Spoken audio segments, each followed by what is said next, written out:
আল্লাহ কয় বান্দা তাকায় দেখ মাটির মধ্যে দাঁড়াইয়া কত অন্যায় করলি, নাচ মেয়েদের নিয়ে উলঙ্গ নাচ গান করলি মাটির উপরে, মাটি কিছুই বলে না।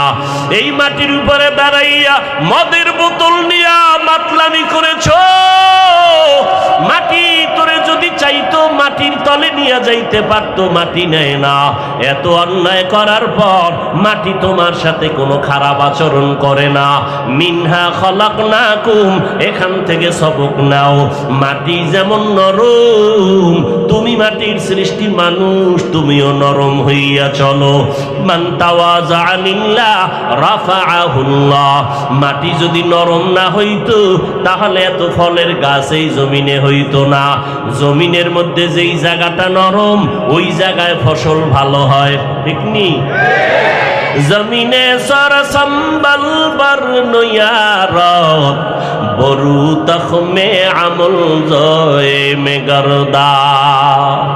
জমিন যেইটা নরম ওখানে ফসল বেশি হয়, ফসল বড় ভালো হয়।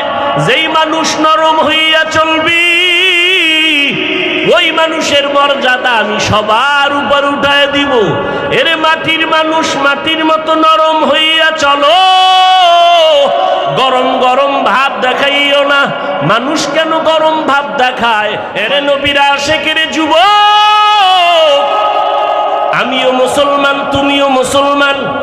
হিন্দুদের ধর্ম আলাদা, আদর্শ আলাদা, খ্রিস্টানের ধর্ম আলাদা, আদর্শ আলাদা। তুমি আমি মুসলমান, তোমার আমার ধর্ম এক না আলাদা? জোরে বলো।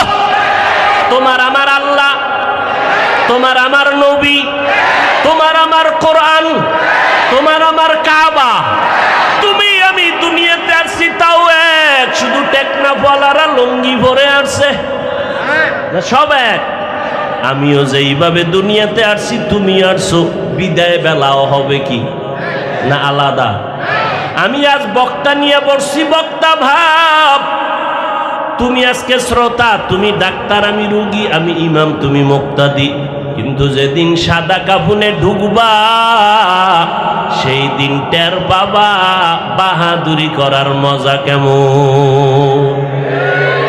কে ধনী, কে গরিব, কে এমপি, কে মন্ত্রী, কে টাকাওয়ালা, কে দরিদ্র, কে রিক্সার ড্রাইভার, কোনো ভেদাভেদ নাই। ইমাম সাহেবেরও তিনটা সাদা কাফন, মুক্তাদির কপালও তিনটা সাদা কাফন, আমি বক্তারও তিনটা কাফন, শ্রোতাদেরও তিন কাফন।